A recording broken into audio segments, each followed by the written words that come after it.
तो आज से हम लोग लिमिट के बाद कॉन्टिन्यूटी ऑफ ए फंक्शन शुरू करने वाले हैं। तो सबसे पहले कॉन्टिन्यूटी का जो डेफिनेशन है that is let D contain in R and F such that domain D to codomain set of real number be a function and C belongs in domain D. Then हम बोल सकते हैं function F is said to be continuous at C belongs in D. तो function F is C belongs in D में continuous होगा if for a given epsilon greater than 0 there exists a delta greater than 0 such that modulus of f of x minus f of c is less than epsilon for all x belongs in neighborhood n of c comma delta intersection d। Okay, तो यहाँ पर एक given epsilon greater than 0 के लिए हमें एक delta greater than 0 मिलेगा जिसके लिए यहाँ पर modulus of function f of x minus function f of c less than epsilon hold करेगा।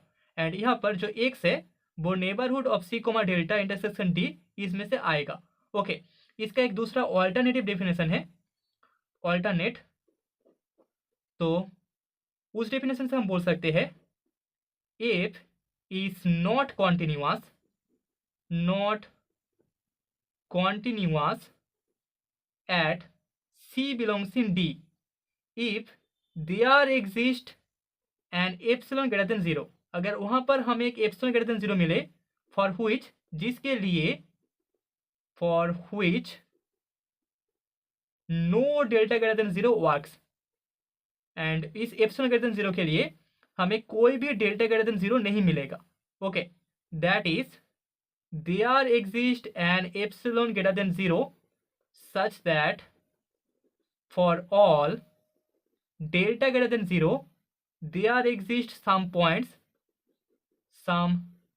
Points x belongs in neighborhood of c comma delta intersection d with modulus of f of x minus f of c greater equals to epsilon।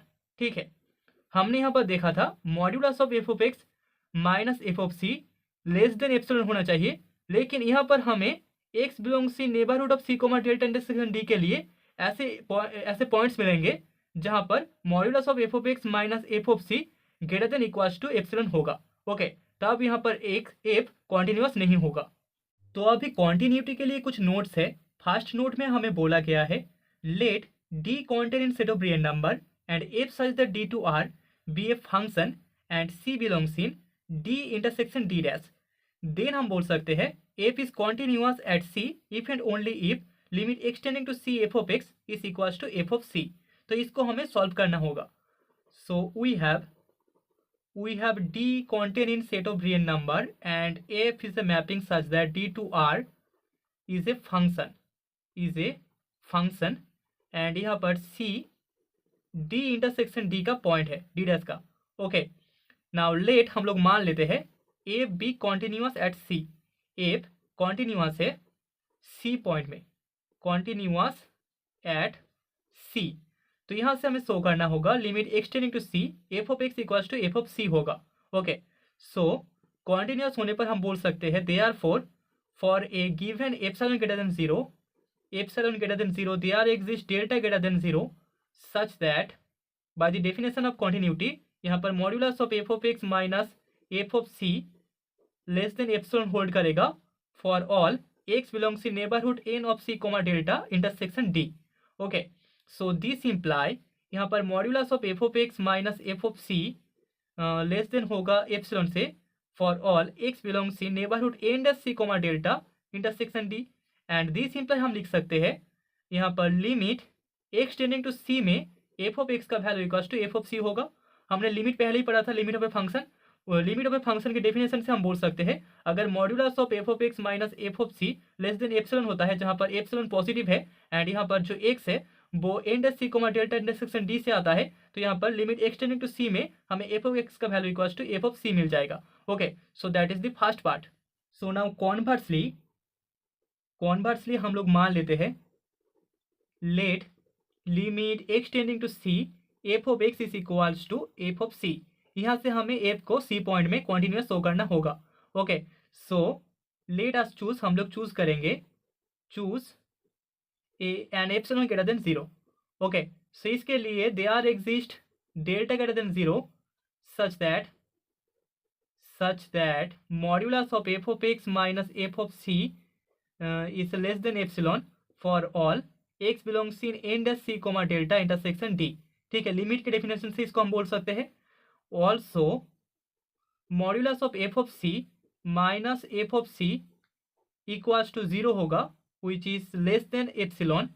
दास हम बोल सकते हैं thus modulus of F of X minus F of C is less than epsilon for all x belongs in neighborhood n of c comma delta intersection d, and this imply हमें मिल जाएगा f is continuous.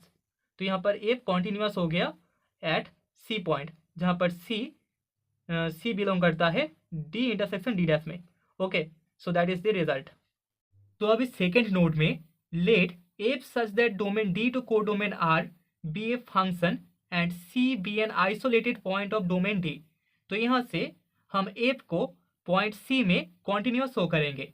So therefore यहाँ पर हम बोल सकते हैं C belongs in domain D and C is not a limit point of D. C यहाँ पर डोमेन D का एक लिमिट पॉइंट नहीं है, limit point of D.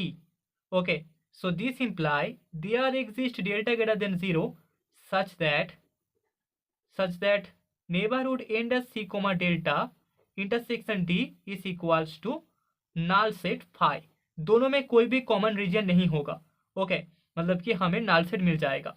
So this imply neighborhood n of c comma delta intersection d equals to c. तो इन दोनों के intersection में हमें सिर्फ और सिर्फ पॉइंट c मिलेगा. अभी इसके लिए let us choose and epsilon greater than 0. Now taking above delta greater than 0, therefore हमें मिल जाएगा modulus of f of x minus f of c is equals to 0 which is less than epsilon for all x belongs in neighborhoods n of c comma delta intersection d. Okay, so this imply by the definition of continuity हम लिख सकते हैं function f is continuous at point C. Okay, जहां पर C एक isolated point है domain D का. तो अभी नोट 3 में late f such that set of natural number n domain to codomain set of real number r be a function. ठीक है, तो यहाँ पर f हमारे पास एक फंक्शन है. Then each point of n is an isolated point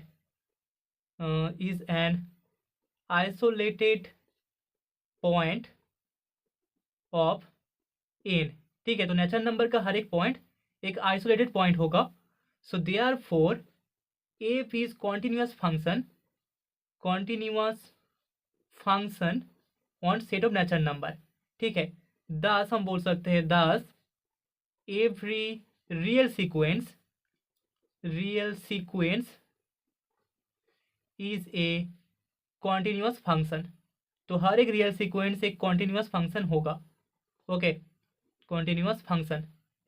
note 4 let d continent set of real number and f be a function such that d to r. Then हम बोल सकते हैं then f is continuous on domain d if f is continuous at each point of d. अगर domain d के हर एक point में function continuous हो तभी यहाँ पर फंक्शन कॉन्टिन्यूअस होगा. Okay, that is the note 4.